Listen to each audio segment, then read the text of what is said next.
हमारे देश में कई बार कुछ ऐसी दर्दनाक घटना घट जाती है जो पूरे ह्यूमैनिटी पर एक सवाल खड़ा कर देती है और ऐसा ही कुछ पिछले साल 9 अगस्त 2024 को घटित हुआ था। वेस्ट बंगाल में एक डॉक्टर के भयानक रेप और मर्डर केस ने न सिर्फ उस स्टेट को शॉक किया है बल्कि पूरे देश को और दुनिया को भी। ये हादसा मेडिकल फ्रेटर्निटी के लिए एक काले दिन के रूप में याद किया जाएगा। ये मामला अब तक के सबसे बड़ी प्रोटेस्ट और न्याय की मांग को लेकर चर्चा में रहा है, जहां इस इंसिडेंट के 6 महीने बाद भी लोगों में आक्रोश देखने को मिला है और गुस्सा भरा पड़ा है। अब हमने आपको बताया था कि 18 जनवरी एक बहुत ही सिग्निफिकेंट और इम्पोर्टेंट दिन होगा जब सियालदा कोर्ट आरजीकर रेप और मर्डर केस का फैसला सुनाएगी। ये केस जो एक यंग वुमेन डॉक्टर की कलकत्ता के आरजीकर मेडिकल कॉलेज और हॉस्पिटल में ड्यूटी के दौरान ब्रूटल रेप और मर्डर से जुड़ा है, पूरे देश का ध्यान खींच चुका है और ये दिन जो अब हम सबके सामने आ गया है। तो चलिए नजर डालते हैं कि भला कोर्ट ने लोन अक्यूज्ड संजय रॉय को गिल्टी डिक्लेयर किया है या नहीं। अब इस केस में कोर्ट का क्या फैसला है हम आगे देखेंगे ही, पर आप सुनकर चौंक जाएंगे कि विक्टिम के पेरेंट्स ने इस केस में कई लोगों को गिल्टी डिक्लेयर किया है।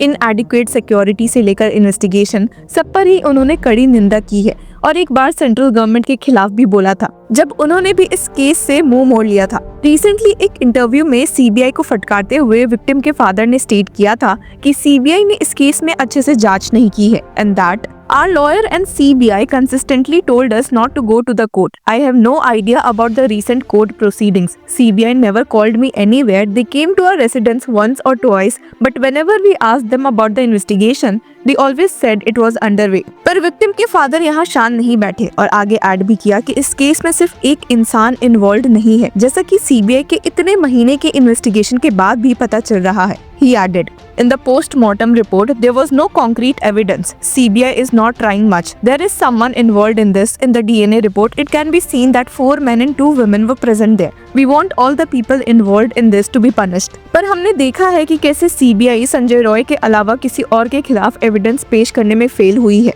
ये तो बात हुई बाकी डिटेल्स की और एक नजर डालते हैं लेटेस्ट कोर्ट हियरिंग में, जहां सियालदा कोर्ट का माहौल काफी इंटेंस था संजय रॉय के कोर्ट में आने से ही। Anirban Das, the additional district and sessions जज जिनके सामने संजय रॉय की ट्रायल चल रही है, उन्होंने अनाउंस किया कि ये वर्डिक्ट एक क्लोज्ड डोर सेटिंग में सुनाई जाएगी, citing the paramount importance of ensuring the safety and security of prime accused Sanjay Roy. और जिसके बाद ही जज ने संजय रॉय को गिल्टी डिक्लेयर करके सबके होश उड़ा दिए। सेशंस जज अनिर्बन दास ने ये भी क्लैरिफाई किया है कि the minimum possible sentence would be life imprisonment while the maximum sentence would be the death penalty. और इस सेंटेंसिंग की हियरिंग मंडे 20 जनवरी से शुरू हो जाएगी। जहां लोगों में इस वर्डिक्ट की वजह से खुशी बनी हुई है, वहीं कहीं ना कहीं ये फैसला गिवन था, कंसिडरिंग कि सीबीआई के पास संजय रॉय के खिलाफ काफी सबूत थे। In its charge the CBI named Sanjay Roy as the sole prime accused and recommended the death penalty. Civic volunteer Roy को कलकत्ता पुलिस द्वारा इस कांड के अगले दिन ही पकड़ा गया था, जिन्होंने तब क्लेम किया था कि वो बॉडी देखकर डर के भाग गया था।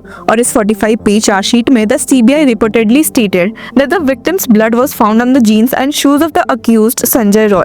The accused hair and a Bluetooth earpiece linked to his cell phone were discovered at the crime scene, the seminar hall at RGकर Hospital, where the victim's body was found on the morning of August 9. ऐसे हमने आपको बताया ही था कि verdict के कुछ दिन पहले से ही रॉय का बिहेवियर काफी अजीबोगरीब हो गया था। रॉय जो प्रेसिडेंसी करेक्शनल होम में बंद है और जैसे जैसे वर्डिक्ट का दिन करीब आ रहा था, उनका बिहेवियर और ज्यादा सस्पिशियस लग रहा था। करेक्शनल होम के रिसोर्सेज के मुताबिक रॉय ने अपने आप को काफी आइसोलेट कर लिया था और खाने पीने और दवाई लेने में कमी कर दी थी। जेल अथॉरिटीज ने इस सेंसिटिव केस को ध्यान में रखते हुए रॉय को राउंड द क्लॉक सर्वेलेंस के अंडर रखा था। उनकी हर मूवमेंट मॉनिटर के लिए सीसीटीवी कैमरास लगाए गए थे और स्ट्रिक्ट प्रोहिबिटरी ऑर्डर्स इशू किए गए थे, जो किसी भी विजिटर और इनमेट्स के इंटरैक्शन को रोकता है। एक करेक्शनल होम ऑफिशियल ने बताया भी था कि we have arranged special observation for Roy.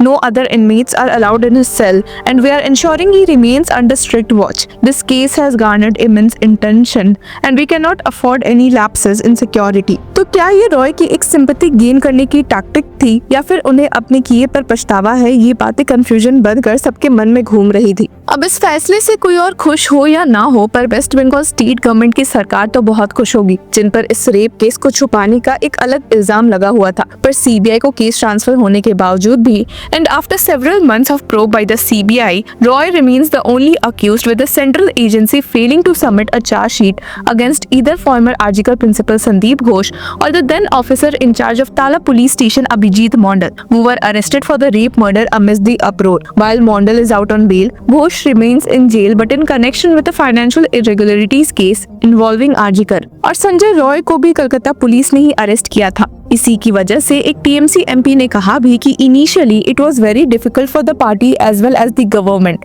But our chief minister handled the situation with a human approach and we rode the wave. Now we are vindicated. और वही टीएमसी वाइस प्रेसिडेंट और spokesperson Jayprakash Majumdar ने कहा कि days have passed since a court monitored CBI investigation was ordered. The stand of Mamata Banerjee and the Kolkata police has been proved right. One should remember that within 36 hours of the crime, the state police had arrested the chief and the only accused. उन्होंने ये भी add किया कि अब protesters और victim के parents खुद CBI को ब्लेम कर रहे हैं and that it shows that the protest had two main agendas, asking for the highest punishment which was supported by Banerjee and the state government, while the second was politically motivated. ये बात भी TMC के favour में गई है कि आरजीकर के doctor जिन्होंने अपनी जान गंवा दी, उनके पेरेंट्स को union home minister Amit Shah से मिलने का मौका नहीं दिया गया था। अब देखना इंटरेस्टिंग ये रहेगा कि क्या आने वाले दिनों में सीबीआई कोई न्यू एविडेंस शो कर पाती है या नहीं। इस केस के लीगल अपडेट से जुड़े रहने के लिए keep following law Chakra. Hello law lovers and justice seekers, welcome to law चक्रा।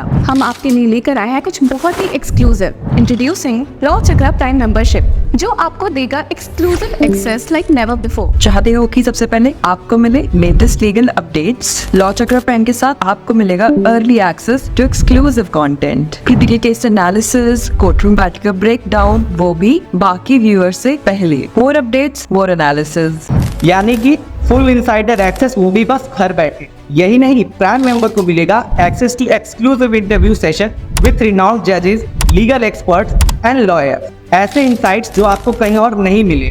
इसी के साथ अगर आप कभी सोचे कि हम कैसे लेकर आते हैं आपके लिए ये लीगल अपडेट्स, तो इसके लिए भी प्राइम मेंबर्स के लिए है हमारे पास एक special sneak peek behind the scenes of law chakra. Brainstorming session से लेकर ब्लूपर्स तक सब कुछ। In short, more content, more update and more analysis. Political legal controversies हो या इन डेप्थ लीगल सेशंस, सब कुछ आपको मिलेगा एट वेरी मिनिमल प्राइस। बनिए लॉ चक्र की प्राइम मेंबर और अनलॉक कीजिए full potential of legal knowledge. अभी ज्वाइन कीजिए।